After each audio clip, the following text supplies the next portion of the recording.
நான் உங்கள் சிப்பிப்பாறை ஜோதிடரசு ஆதிராகவன் ஜெயபாலாஜி. இந்த பரிகார சூட்சுமம் என்று உண்டு. 6-8 நிற்கும், நம்மளுடைய லக்கணத்திற்கு 6-8 ஒரு கிரகம் இருக்கிறது என்று சொன்னால் 6-8 நிற்கும் கிரகத்திற்குரிய பொருளை நாம் தானம் செய்யணும். அணியக்கூடாது, சாப்பிடக்கூடாது. அதே மாதிரி 12 நிற்கும் கிரகத்திற்கு 12ஆம் இடத்துல ஒரு கிரகம் இருக்கிறது என்று சொன்னால் அந்த பொருளை தானம் பண்ணக்கூடாது, உடலில் அணிய வேண்டும்.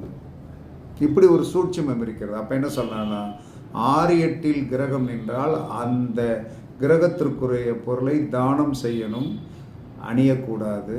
12 நிற்கும் கிரகத்திற்கு தானம் கூடாது, உடலில் அணிய வேண்டும். ஓகேவா?